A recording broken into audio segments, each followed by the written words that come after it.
Estamos aqui, eu sou a psicóloga Maria Rodrigues e hoje a nossa live de quarta-feira é a live Tira Dúvidas. Então estou aqui à disposição para que você possa me chamar ou deixar as suas dúvidas para serem respondidas. Hoje eu quero começar primeiramente já convidando vocês, se vocês estão me acompanhando, acabei de postar aí que a gente vai começar uma série de lives diferente. Continuo com a live de segunda-feira à noite e a live de quarta-feira à noite, tá bom? Com os conteúdos que eu já tenho trazido de orientação de pais, mas a gente vai começar o desafio de 21 dias. Quem tem me acompanhado há algum tempo, o ano passado eu fiz também uma série, mas hoje eu vou fazer, esse mês a gente vai ter uma série chamada Filho, Cérebro por Completo. Eu vou estar dando as dicas do livro O Cérebro da Criança e também presenteando você que está assistindo agora e que vai ver lá aquele post. Se você marcar no post, marca uma mãe, né? Você também, então você e a mãe vai poder concorrer ao livro. Eu vou estar sorteando o livro no primeiro dia do nosso desafio, que vai ser no dia 11, quinta-feira que vem, você é meu convidado. Vão ser lives diárias, 6 horas da manhã, horário de Brasília. E o desafio é para que você me acompanhe nesse período, já comece o seu dia, são lives curtas, normalmente de 15 a 20 minutos, mas todos os dias. E a live sai do ar depois, tá bom? Então essa live, a live do desafio sai do ar em 24 horas para que você se sinta convidado realmente, convidada a participar comigo todos os dias. Então hoje eu vou estar tirando algumas dúvidas, eu vou estar trazendo aqui duas questões que me trouxeram durante a semana passada para compartilhar com você. Mas se você deseja participar comigo ou deixar a sua pergunta aqui, eu também vou tirar esse tempo para responder. Então eu vou estar respondendo aqui a questão da Luciana Gonçalves Martins. Ela colocou ela de Pintados, Bahia. E ela colocou assim, ó: meu filho de 10 anos parece que não consegue entender a palavra não. Se você é mãe, pai aí que tá me acompanhando, se você que é mãe que entrou agora, eu não sei qual que é o seu entendimento e como é que você tem visto os seus filhos, principalmente em relação à questão do não, né? E a questão do não, na verdade, vai remeter ela tentar colocar alguns limites, né? Tomar alguma posição, isso não pode, né? Isso não é agora. Então vai ter várias coisas que vão estar envolvidas no não. Mas Luciana, de primeiro momento, eu já quero te agradecer, né, por você ter deixado essa pergunta lá para mim, eu poder ter a oportunidade de responder, que eu sempre falo que a pergunta de uma mãe pode clarear a vida de várias outras, né? Somos um pouco parecidos, as questões que a gente trata e às vezes os desafios que a gente passa na criação de filhos. Eu também sou mãe de 2 crianças, uma de 6 e 2 anos, e sei muito bem a rotina que vocês provavelmente estão vivendo, principalmente em tempos de pandemia. Então, o não, eu já fiz uma live, depois eu vou deixar o link aqui para vocês. A live foi em novembro do ano passado, se eu não me engano, dia 11 de novembro, estava revendo aqui, e eu falei isso, né? Os desafios que a gente tem em colocar um não, né? Como é reconhecido esse não para os nossos filhos? Uma criança, como ela coloca lá, a criança dela já tem 10 anos, o filho dela. Provavelmente já era para estar num período de desenvolvimento cerebral, né, e de desenvolvimento emocional, que já era para ter essa capacidade de lidar com a frustração, de saber esperar um pouquinho mais. Mas eu estou falando aqui de uma criança típica. Eu não conheço o filho, né, da Luciana bem, mas o lidar com não, normalmente na criança muito pequena, a gente vai ver maiores desafios, porque o não está limitando algum desejo, né, a curiosidade, tá tentando regular algum sentimento, alguma emoção que ele trouxe. E uma criança muito pequena, que é isso que a gente vai trazer lá no desafio do cérebro por completo, ela ainda não tem essa capacidade até estrutural, é o desenvolvimento dela. Não que a gente não deva ensinar, mas é esperado de uma criança muito pequena não conseguir lidar né, com esses limites, né? Ela vai tentar ultrapassar esses limites porque ela não consegue fazer essa autorregulação. Mas não quer dizer que ela não possa receber o não. Eu vou falar de dois termos, né? Que às vezes a gente fala assim, não fale não para o seu filho, né? O cérebro das crianças ou do adulto não reconhece o não. Não é tão assim, dessa forma como às vezes a gente fala, mas é claro que quando a gente fala, vamos dizer isso, eu colocasse para vocês agora, não pensa num coelhinho de bolas vermelhas. Quem aí pensou? Quem já visualizou um coelhinho de bolas vermelhas aí, com a pele toda, visualizou um coelhinho com as bolinhas vermelhas? Se vocês quiserem colocar aí para mim, provavelmente o nosso cérebro, quando a gente faz uma consideração para ele, ele faz a execução daquilo. Então, quando a gente trabalha o não com os nossos filhos, não que a gente não deva falar, mas a gente tem que reconhecer que esse é o desenvolvimento do nosso cérebro. É assim que ele pode estar respondendo, principalmente com as crianças muito pequenas. Eu não estou falando, fazendo parêntese para o filho da Luciana com 10 anos, tá? Mas uma criança muito pequena, quando a gente fala assim, não corre, não coloca a mão na tomada. Então, o cérebro, ele tá executando só a afirmação. Coloque a mão na tomada, corra. Então, é isso, ele vai ter esse poder, e por isso que a gente fala que a gente precisa até trabalhar com os nossos filhos, que a gente dá um comando, ele vai visualizar aquilo e ele vai executar aquilo que ele visualizou.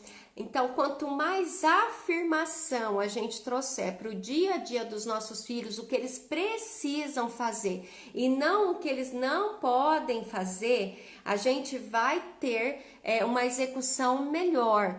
Não estou falando, eu sempre levo em consideração, gente, não quer dizer que você não possa dizer um não para o seu filho, mas a execução vai ser mais rápida se você já criar o que ele pode fazer. Por isso que a gente fala que a gente trabalha, a gente pode dar opções para os nossos filhos. Se você trabalha em vendas, você sabe disso, né? Que às vezes a gente pode colocar para o comprador, a gente não pergunta se ele quer ou não quer, a gente dá uma opção. Né? Então, estamos vendendo uma bolsa, lá tá alguém vendendo uma bolsa para você. Aí ela vai perguntar, não vai perguntar se você quer a bolsa ou não, ela vai perguntar se quer azul ou amarela, porque você já fez a visualização no seu cérebro que você quer a bolsa, que você já está com a bolsa. Você só vai tentar saber se é amarela ou azul, nem lembro mais o que eu falei. Mas isso serve para o cérebro das nossas crianças também. Então, quanto mais afirmação, mais sim a gente trabalhar, mais sim o que é? Opções, né? Então, se você quer que ele não corra, né? O que você quer como afirmação? Você quer que ele ande devagar, que ele preste atenção, que ele olhe. Então, você não vai falar que ele não corre, filho. Você vai falar, ande um pouquinho mais devagar aqui comigo, né? Você já vai dar a execução, a visualização que o cérebro dele precisa fazer.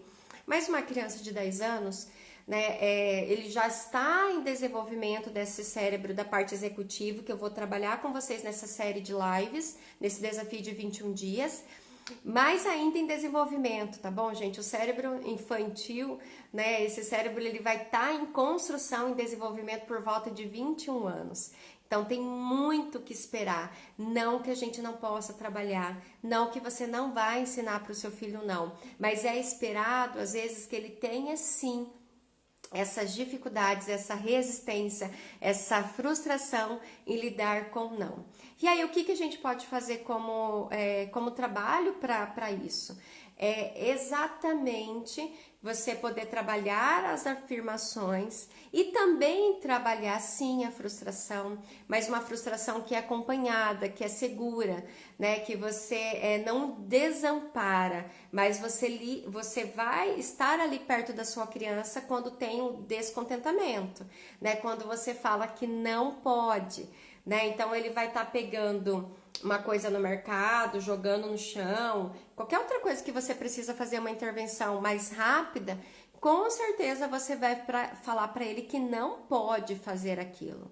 Mas logo você também vai dar opções para ele no que a gente poderia fazer. O que é que você poderia ter feito nesse momento? Se é uma criança de 10 anos, uma criança com desenvolvimento típico, normal, ele já tem essa capacidade de lidar com essa frustração, de optar, de ter essas opções, de colocar para você essas opções e não a todo momento se descontrolar. E se isso está acontecendo, Luciana, com a sua criança de 10 anos, eu sempre indico você ir para uma orientação de pais para a gente analisar realmente o caso, né, saber como é que foi construído todo esse caminho das regras, dos limites, de como que foi passado para o seu filho tudo isso até chegar aos 10 anos.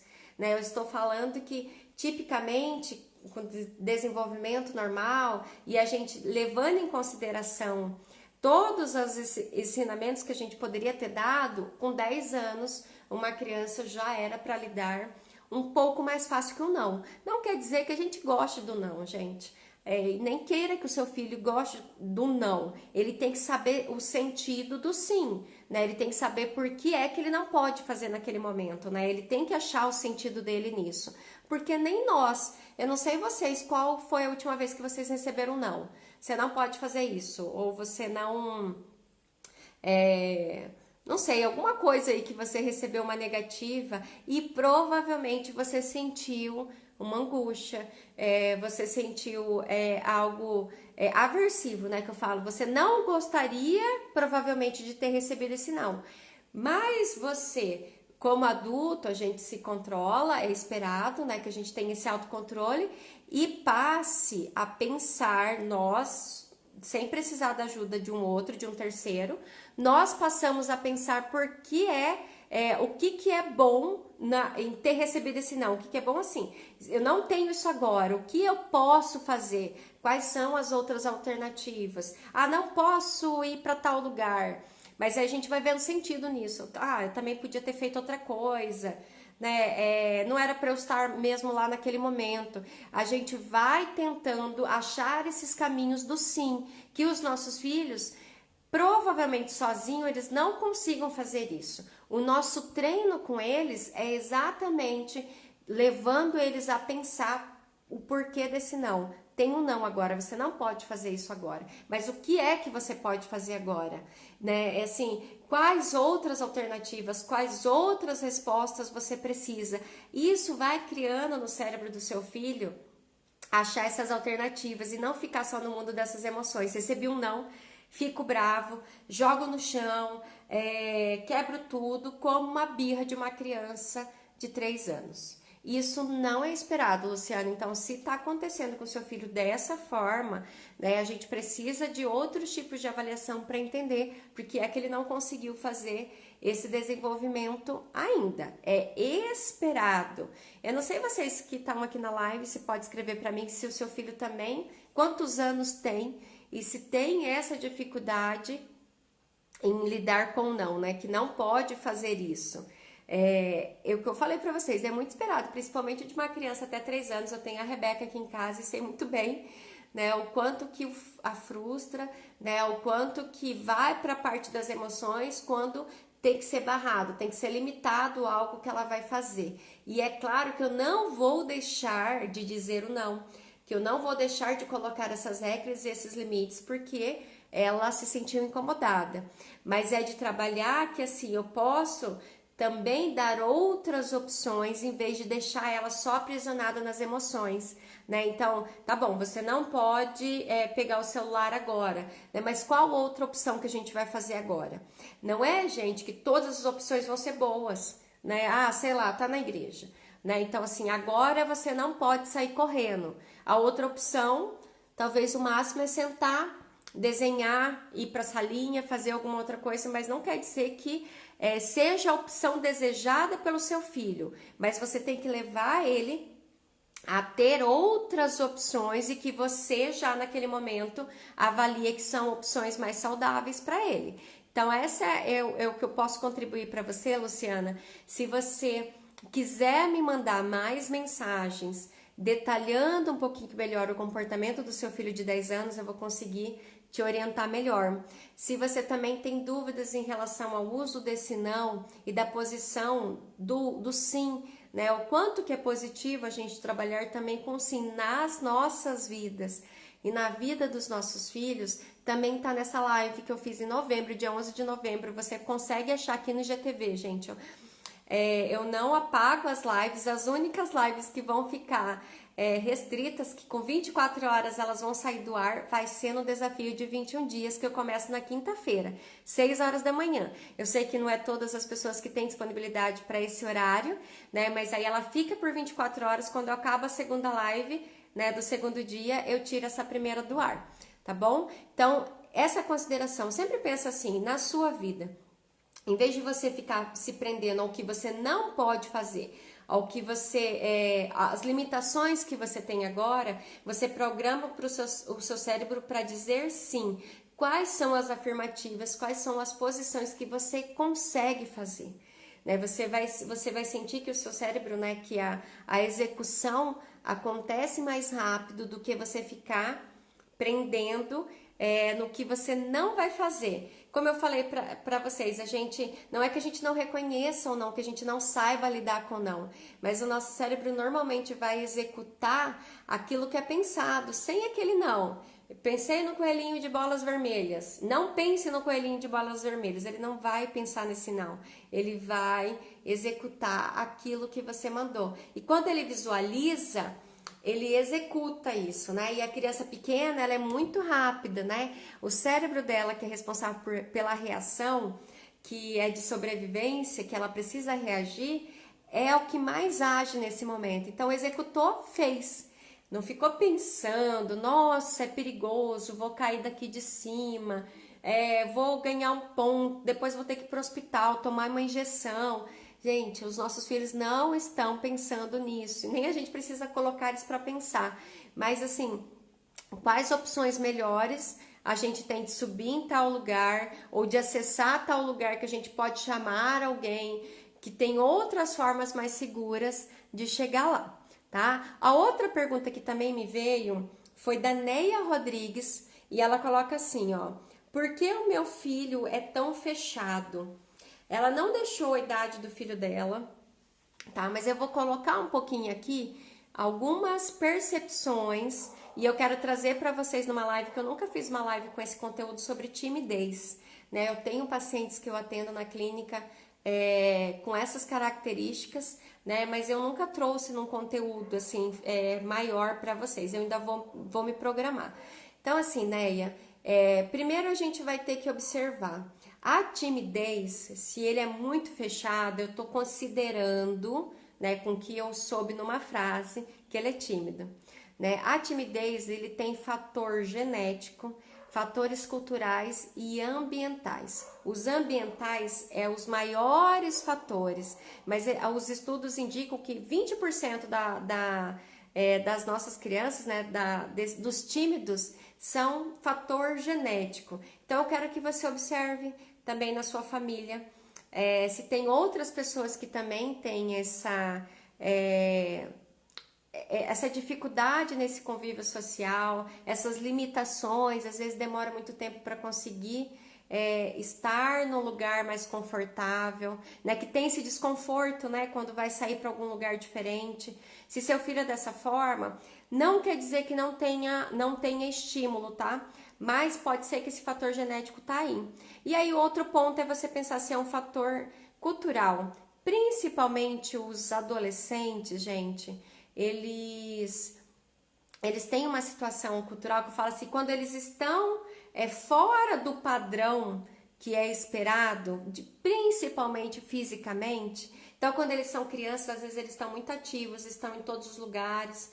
Mas aí chega na adolescência, tem duas posições. Às vezes eles se fecham um pouquinho mais, porque é o tempo da adolescência, às vezes de ficar um pouquinho mais no quarto, um pouquinho mais no celular. Eles estão mais nos grupos, mas estão menos em casa. Então, eu quero que você observe se é isso que você está colocando de fechado. Às vezes ele está fechado com você de casa, mas ele está aberto com o grupo dele, que é bem natural da adolescência. Um outro ponto é o ambiental. Às vezes aconteceu várias situações de bullying, como eu já coloquei na live passada. as experiências que ele teve até hoje, ele tá com uma autoestima muito baixa, né? Então, assim, ele não criou essa autonomia, essa capacidade, essa habilidade de saber que ele pode fazer as coisas, que ele pode falar para o outro, que ele pode receber um não, que não destrói ele, né? Que ele pode estar nos lugares, que ele pode ser olhado, principalmente em relação dele ter uma autoestima elevada. Então, essas questões precisam ser observadas no seu filho, né? Se é um desses pontos que está acontecendo na vida dele, né? Se é uma questão genética e ele é muito pequeno, ele vai para um treino. Você só tem que observar de criar autonomia, de colocando ele nesses enfrentamentos para que ele consiga sentir essa segurança que ele é capaz de perguntar, de falar, né, de conseguir comprar alguma coisa em algum lugar, mas não quer dizer que essa característica vai mudar. Eles não precisam deixar de ser tímidos, né? São nossas características. Só que a timidez não pode limitar ele de fazer o que ele deseja ou de trazer algum tipo de sofrimento. Que aí a gente vai falar de um outro ponto extremo, que é a fobia social, que isso sim é um transtorno, precisa ser observado se essas limitações, se esse estar nesse ambiente social, né, é visto com um sofrimento tão grande, um sofrimento psíquico tão grande que ele evita a todo momento. Aí ele precisa de uma avaliação psicológica, ele vai às vezes para um tratamento psiquiátrico também, para que ele ganhe essa condição mínima, né, de estar nesses lugares. A gente vai falar de um transtorno, é quando várias áreas da vida dos nossos filhos e das nossas vidas estão com algum risco, com alguma restrição, com desafios muito grandes em vários pontos. Mas é observação. E aí, se você vão... Ah, não, Maria, é bem tranquilo. Às vezes você tá aí me ouvindo e você tem um filho tímido, né? E às vezes a gente quer mudar os nossos filhos. A gente, nossa, eu queria um filho extrovertido. Não, provavelmente isso não vai acontecer. Mas ele vai criando habilidades para ele estar nos locais mesmo sendo tímido, mesmo com vergonha, ele vai conseguir fazer uma apresentação, ele às vezes vai gaguejar, né? A respiração vai ficar diferente, porque depois eles vão treinando isso. Então, várias condições vão sendo colocadas em treino para que ele ganhe essa habilidade. Mas é a nossa sensibilidade de observar como nós também reagimos a isso, como você, pai e mãe também. Às vezes eu atendo, né, os pacientes, eles falam assim, mas eu também era muito tímida quando eu era criança e deixei de fazer muitas coisas por causa disso. E aí eles trazem os filhos para esse tipo de desenvolvimento de habilidade para não passar pelas mesmas restrições que eles. Então, observe o seu filho, como é que ele já está. Se ele é um adolescente, observe isso, principalmente na timidez, né? Se não está chegando no nível de sofrimento, de dor, e se isso não tem a ver com essa parte cultural, que ele não está conseguindo estar nesse grupo, porque ele está desviante, por exemplo, o aspecto físico não está no padrão, né? Às vezes eu falei do bullying, normalmente é marcado uma característica física daquela criança ou daquele adolescente, então ele não consegue estar nesse grupo e por algumas restrições que ele acha que só esse grupo, né, que vai ser o do amparo dele, ele se fecha, né, e aí ele acha mesmo que ele é feio. Eu tenho os pacientes que falam, eu sou burro, né, o quanto que as nossas crianças... e não que a gente falou, não que os pais falaram, né, mas que eles reconheçam, às vezes, porque um outro coleguinha falou, ou eles viram em algum lugar, pela internet, e eles têm esse reconhecimento de identidade. A gente precisa trabalhar quem realmente eles são. A gente tem que trabalhar as diferenças, a gente tem que trabalhar o positivo, as capacidades deles, para que esse lado que ele acha que ele não consegue, que ele não pode, diminua. Então, é trabalhar com a autoestima do seu filho, né, com essa questão da timidez e de trabalhar esse enfrentamento dele, de estar nesses lugares, mas com segurança. Não quer dizer que a gente vai fazer uma terapia de choque, não, tá, gente? Vou deixar meu filho lá no meio de um monte de gente, ele vai ter que se virar, né? Tá com medo de avião, vou colocar ele no avião e vou fazer ele viajar. sei lá, vai fazer uma viagem de 10 horas e vai parar esse medo. Não é isso, tá? A gente precisa, eu falo enfrentamento, é dando um passinho para frente, né? Mas assegurando que eles estão seguros, né, emocionalmente. Mas é sim, dando uma empurradinha, dando uma empurradinha, dando uma empurradinha. Eu falo que esse é o nosso trabalho de pais, né? A gente vai dando essa empurradinha, depois a gente quer puxar de volta, mas que eles criem essa capacidade de estar nesses locais, criem essa autonomia.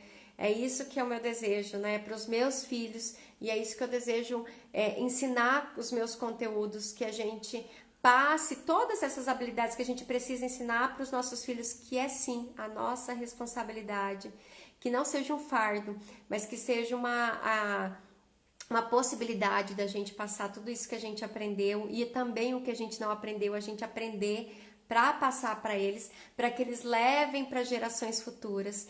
Isso sim, a gente vai criar uma capacidade de um mundo melhor, né? Porque as habilidades são internas, vão estar ali, ninguém vai tirar, não importa a privação que eles vão ter, né? Eles vão ter essa capacidade de resiliência de levar isso para muitas e muitas gerações ou para qualquer lugar onde eles estiverem, e não dependendo dos nossos olhos, dependendo da nossa boca, né, do nosso puxar. É isso, né, que os nossos filhos cresçam com essa capacidade de todas essas habilidades que eles precisam aprender. É isso que eu tinha para trazer para vocês. Eu não sei se vocês têm mais alguma pergunta. Vou esperar um pouquinho aqui se alguém quer trazer algo que eu possa responder. Ou vocês também, como eu falei, vocês podem deixar aqui uma mensagem que vai ser respondida na live da quarta-feira que vem. Vocês podem me mandar um direct, uma mensagem, da forma como vocês desejarem. Eu deixo lá meu WhatsApp também, meu WhatsApp sempre disponível para que vocês mandem a sua pergunta e na quarta-feira que vem eu vou estar respondendo. Então eu respondi a pergunta da Luciana hoje sobre a criança que não consegue ouvir ou não, e a resposta da Neia Rodrigues também sobre o filho que é muito fechado. Se você deseja me deixar alguma mensagem, vocês podem me mandar aí de alguma forma, que eu vou estar respondendo na quarta-feira que vem, e na quinta-feira a gente tem um encontro. O encontro para começar o nosso desafio de 21 dias novamente. Agora eu vou estar abordando detalhes, dicas diárias para que a gente trabalhe o cérebro por inteiro. Criança com cérebro por inteiro. São 21 dias para você se dedicar, né, a ter uma experiência, um resultado diferente com seu filho. 21 dias porque é um tempo para a gente criar um pouco melhor uma rotina, a gente conseguir internalizar esses conteúdos. Vão ser lives bem curtinhas, 6 horas da manhã. Pula aí, vem tomar café comigo, tá bom, gente? Muito obrigada pela atenção de vocês e até quarta-feira que vem. Até segunda, até quarta e até quinta e por 21 dias juntos. Beijo!